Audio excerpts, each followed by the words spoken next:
Good evening friends, কেমন আছো সবাই? দাঁড়াও, তোমাদের একটা পিঠে ভেঙে দেখাই। দেখেছো কত জালিদার হয়েছে ভেতরটা, আর খেতেও কিন্তু খুব সুন্দর হয়েছে। আর এই ঢাকু পিঠে বা চিতই পিঠের একমাত্র সঙ্গী হচ্ছে গুড়, আর এখনকার খেজুর গুড় তো খুব ভালো পাওয়া যাচ্ছে, জানোই তোমরা। হ্যাঁ বন্ধুরা, এটা হচ্ছে ঢাকু পিঠে বা চিতই পিঠে। আর এর কালারটা কেন সবুজ সেটা জানতে হলে আমার সঙ্গে থাকতে হবে। চলো তাহলে শুরু করি। তার আগে দ্য কুকিং উইন্ডো চ্যানেলে তোমাদের স্বাগত জানাই। দেখো, এখানে আমি 200 গ্রাম মতো চাল ভিজিয়ে রেখেছিলাম 4-5 ঘন্টা আগে। তারপর ওটাকে ভালো করে পরিষ্কার করে ধুয়ে নিয়েছি। আর এখানে 4টে কাঁচা লঙ্কা নিয়ে নিয়েছি। কাঁচা লঙ্কাগুলো আমার খুব ঝাল। আর নিয়েছি 1 ইঞ্চি মতো আদা আর একটু ধনেপাতা। তারপর এই চালটা আমি একটা মিক্সিং জারে ঢেলে নেব।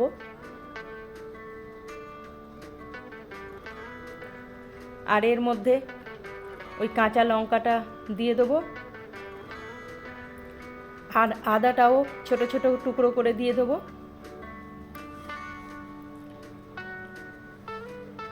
আর এই ধনেপাতাটা। তারপর এটাকে মিক্সিতে আমি খুব ভালো করে পেস্ট বানিয়ে নেব।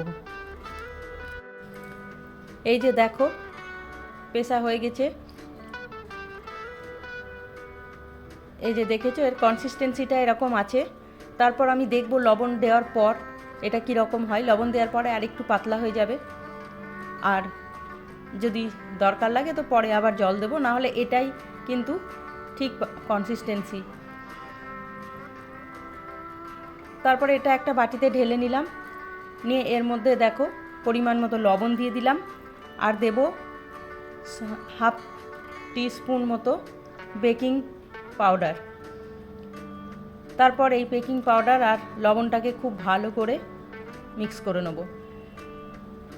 দেখো, এটা মিক্স করতে করতে না, দেখো আরও একটু এর কনসিস্টেন্সিটা পাতলা হয়েছে। সেই জন্য আমি তখন আর জল দিইনি, ভাবলাম আগে দেখে নিই লবণ দেওয়ার পর। আর এই যে দেখো, এই চাটুটা আমি চণ্ডীগড় যাচ্ছিলাম গাড়ি করে, তখন একটা ধাবাতে নেমেছিলাম ব্রেকফাস্ট করার জন্য। সেখানেই পাশে একটা দোকানে পেয়েছিলাম, তো সেইটাই নিয়ে নিয়েছি। আর আমাদের শহরাঞ্চলে তো মাটির জিনিস পাওয়াই যায় না, কিন্তু আমি এই চিতই পিঠে করার জন্যই স্পেশালি এটা নিয়ে এসেছিলাম। এটা চাটুর মতো হয়েছে, কিন্তু বেশ গর্ত আছে। আর এই যে দেখো, এইটা না আমি ফরিদাবাদে খুঁজে খুঁজে একটা জুগাড় বানিয়েছি আর কি। ওই ঢাকা যেরকম আমাদের ওখানে সরা পাওয়া যায় সেরকম তো পাওয়া যায়নি, এরকমই পাওয়া গেছে, এতেই এখন কাজ চালায় আর কি। আর যাই বলো তোমরা, এই মাটির পাত্রেই কিন্তু এইসব পিঠেগুলো বেশি সুন্দর হয়। দেখো, তারপর আমি এই চাটুতে অল্প তেল লাগিয়ে দিলাম। প্রথমটাতে তো একটু বেশি করে তেলটা দিলাম, না হলে উঠবে না। তারপর এই ঢাকাটা দিয়ে দিলাম, দিয়ে এই ঢাকার চারপাশে আমি জল দিয়ে দেবো পিঠেটা সেদ্ধ হওয়ার জন্য। হাতে করে অল্প একটু জল দেবো, এই দু চামচ মতো জল দিলেই হবে। আর গ্যাসটা কিন্তু মিডিয়ামে আছে। এখন মিডিয়াম আছে, বেশ কিছুক্ষণ করে নেব। তারপর দেখো ফুলে, এটা কি সুন্দর ফুলেছে দেখো। আর ধনেপাতাটা দেওয়ার জন্য এর ফ্লেভারটাও খুব সুন্দর হয়, আর দেখতেও তো খুব সুন্দর হয়েছে, বাচ্চাদের কাছে লোভনীয়। না হলে আজকালকার বাচ্চারা পিঠে আর খেতে চাই কই। দেখো, একটা তো তুলে নিলাম, তোমাদের সামনেই দেখলে। আমি আরও একটা দিয়ে দিচ্ছি। এটা ওই একই প্রসেসেই করব। এগুলো কিন্তু হতে একদমই সময় লাগে না। আর দেখেছো কীরকম টবকা টবকা হয়ে ফুলছে। আমি আর একটা তোমাদেরকে স্টিলের বাসনে করেও দেখাচ্ছি। স্টিলের বাসনেও কিন্তু হবে, স্টিলের বাসনে কিছু খারাপ নয়, কিন্তু মাটির বাসনের যে টেস্টটা আছে সেই টেস্টটা মনে হয় স্টিলের বাসনে একটু মিসিং থাকে।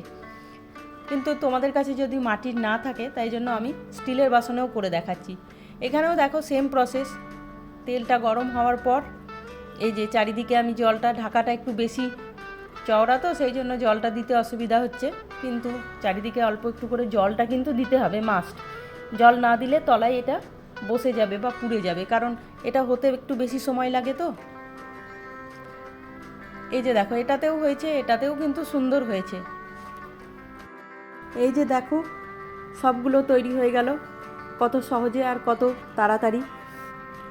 বন্ধুরা, তোমরাও কিন্তু একবার এইভাবে একটু আদা আর ধনেপাতা লঙ্কা দিয়ে এই পিঠেটা বানিয়ে দেখো, অসাম হয় খেতে।